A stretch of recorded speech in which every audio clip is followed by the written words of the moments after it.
आकाशवाणी मध्य प्रदेश से प्रस्तुत हैं प्रादेशिक समाचार।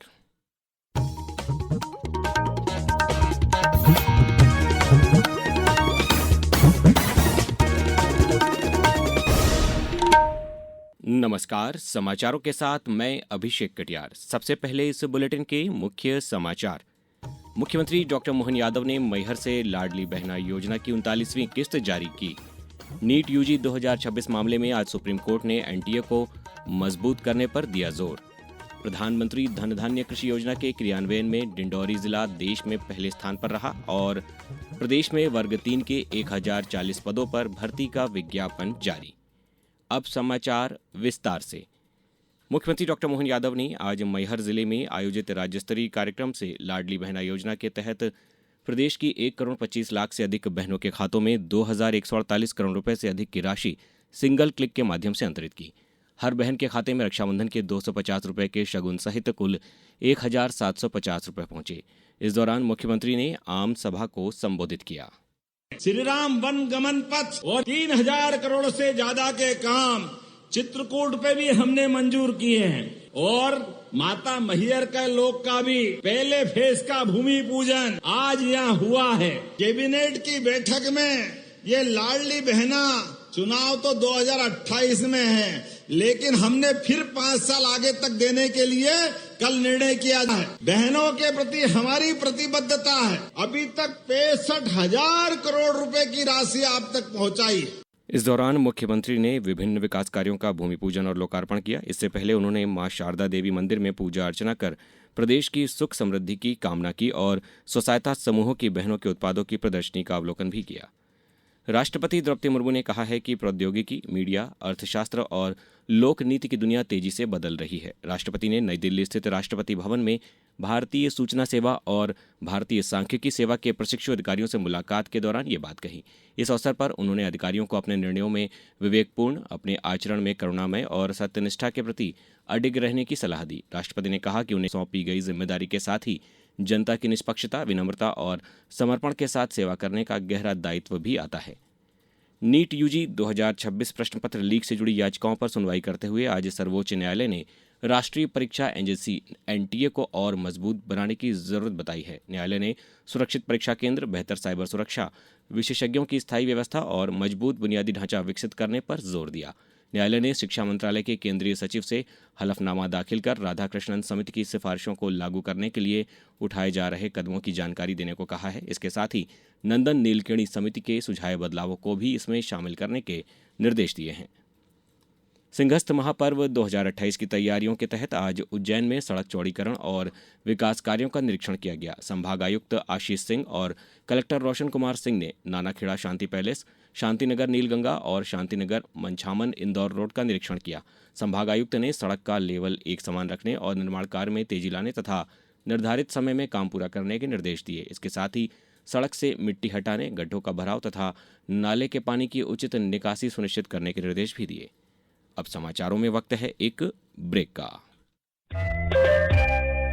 ये समाचार आप आकाशवाणी मध्य प्रदेश से सुन रहे हैं। ये समाचार बुलेटिन YouTube पर Madhya Pradesh news All India Radio channel पर और फेसबुक के साथ ही X प्लेटफॉर्म पर AIR न्यूज भोपाल पेज पर सुने जा सकते हैं। इसके अलावा आप हमारी वेबसाइट newsonair.gov.in पर या न्यूज ऑन AIR ऐप पर भी समाचार सुन सकते हैं।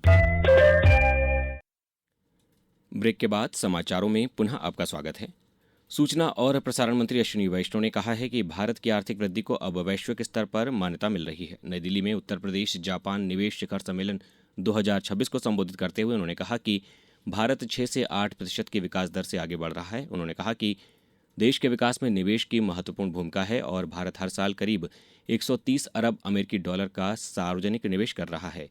पत्रकारों से बातचीत करते हुए श्री वैष्णव ने प्रधानमंत्री नरेंद्र मोदी के तीसरे कार्यकाल में अधोसंरचना के क्षेत्र में किए गए कार्यों की जानकारी दी। माननीय प्रधानमंत्री श्री नरेंद्र मोदी जी की इस ऐतिहासिक थर्ड टर्म में इंफ्रास्ट्रक्चर के लिए जो बहुत महत्वपूर्ण फैसले लिए गए हैं, जो देश के लिए बुनियादी ढांचा है, देश के लिए एक फाउंडेशन है, वो प्रोजेक्ट्स 62 रेलवे प्रोजेक्ट्स हैं, 38 हाईवे प्रोजेक्ट्स हैं, 12 मेट्रो प्रोजेक्ट्स हैं। ये सारे के सारे स्ट्रेट अवे हमारे मिडिल क्लासेस और यूथ को बेनिफिट करने वाले प्रोजेक्ट्स हैं। इससे नई अपॉर्चुनिटीज बनेंगी। प्रदेश के डिंडौरी जिले ने प्रधानमंत्री धन धान्य कृषि योजना के प्रभावी क्रियान्वयन में देश में पहला स्थान हासिल किया है। मुख्यमंत्री डॉक्टर मोहन यादव ने अपने सोशल मीडिया पोस्ट में बताया कि जुलाई महीने में देश के 100 चयनित जिलों में डिंडौरी को नंबर 1 रैंक मिली है। जिले में कोदो कुटकी, प्राकृतिक खेती और जैविक प्रमाणीकरण को बढ़ावा देकर किसानों को आर्थिक रूप से मजबूत बनाने के प्रयास किए जा रहे हैं। प्रदेश में सरकारी नौकरी की तैयारी कर रहे युवाओं के लिए 1040 पदों पर भर्ती का सुनहरा मौका है। कर्मचारी चयन मंडल भोपाल ने वर्ग 3 के तहत सब इंजीनियर, ड्राफ्टमैन, प्रयोगशाला तकनीशियन सहित कई पदों पर भर्तियां निकाली हैं। इच्छुक उम्मीदवार 18 अगस्त से 1 सितंबर तक ऑनलाइन आवेदन कर सकते हैं। भर्ती परीक्षाएं 6 अक्टूबर से शुरू होंगी।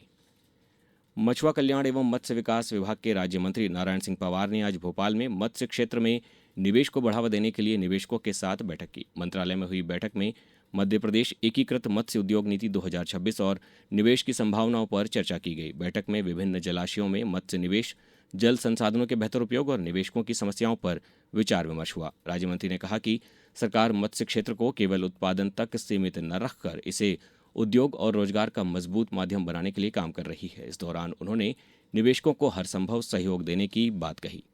वहीं लोक निर्माण मंत्री राकेश सिंह ने कहा है कि नवाचार तभी तक सार्थक हैं जब वे प्रयोगशाला से निकलकर निर्माण स्थल तक पहुंचे और उसके अच्छे परिणाम मिले।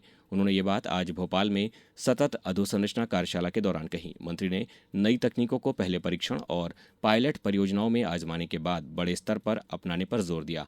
कार्यशाला में टिकाऊ सड़क निर्माण, नई निर्माण सामग्री, कचरे के उपयोग और पर्यावरण अनुकूल तकनीकों पर विशेषज्ञों ने चर्चा की। अब कुछ समाचार संक्षेप में। नीमच के दशहरा मैदान स्थित टाउन हॉल में युवाओं को एकजुट करने और मार्गदर्शन देने के उद्देश्य से युवा संगम कार्यक्रम का आयोजन किया गया। श्योपुर जिला कलेक्टर सभागार में सांसद शिवमंगल सिंह तोमर की अध्यक्षता में हुई विकास कार्यों की समीक्षा बैठक में सांसद ने मुख्य सड़क या अप्रोच रोड की सुविधा से वंचित गांवों के लिए जल्द से जल्द प्रस्ताव तैयार करने के निर्देश दिए। अशोकनगर में मुख्य चिकित्साधिकारी के निर्देशन में मलेरिया व डेंगू की रोकथाम के लिए घर घर लार्वा सर्वे, जांच और जागरूकता अभियान चलाया जा रहा है। अनूपपुर में संत शिरोमणि गुरु रविदास महाराज की 650वीं जन्म जयंती पर उनके सामाजिक न्याय व मानवता के संदेश के प्रसार के लिए समरसता संकल्प यात्रा निकाली जाएगी। बड़वानी में जिला विधिक सेवा प्राधिकरण द्वारा उल्लास अभियान के तहत एडीआर भवन के कॉन्फ्रेंस हॉल में विशेष स्वास्थ्य परीक्षण शिविर का आयोजन किया गया। झाबुआ में आकांक्षी विकास खंडों में विकास कार्यों की समीक्षा व बेहतर मॉनिटरिंग के लिए अधिकारियों को डिजिटल टूल किट का 1 दिवसीय प्रशिक्षण दिया गया। बैतूल में कलेक्टर डॉक्टर सौरभ संजय सोनवड़े ने कुकरू हिल्स स्टेशन पर कॉफी प्लांटेशन को बढ़ावा देने और जल संरचनाओं के एकीकृत प्लान के लिए अधिकारियों के साथ बैठक की। सीहोर में इछावर तहसील के मोगरा रोड पर बारिश के पानी से भरे गड्ढे में नहाने उतरे 3 बच्चों की डूबने से दर्दनाक मौत हो गई, जिनमें 2 सगे भाई थे। खंडवा जिले में संत शिरोमणि रविदास महाराज की 650वीं जयंती के अवसर पर समरसता संकल्प अभियान व समरसता यात्रा का आयोजन कल 20 अगस्त से 10 सितंबर तक किया जाएगा। और मध्य क्षेत्र विद्युत वितरण कंपनी के कार्यक्षेत्र के जिलों के स्मार्ट मीटर उपभोक्ताओं को टाइम ऑफ डे टैरिफ व्यवस्था के तहत सोलर आवर्स सुबह 9 से शाम 5 बजे तक बिजली की खपत पर 20% तक की विशेष छूट का लाभ दिया जा रहा है। अंत में मुख्य समाचार एक बार फिर। मुख्यमंत्री डॉक्टर मोहन यादव ने मैहर से लाडली बहना योजना की 39वीं किस्त जारी की। नीट यूजी 2026 मामले में आज सुप्रीम कोर्ट ने एनटीए को मजबूत करने पर जोर दिया। प्रधानमंत्री धन धान्य कृषि योजना के क्रियान्वयन में डिंडौरी जिला देश में पहले स्थान पर रहा और प्रदेश में वर्ग 3 के 1040 पदों पर भर्ती का विज्ञापन जारी किया गया। इस बुलेटिन में बस इतना ही। अगला बुलेटिन सुनिए सुबह 7:10 पर। नमस्कार।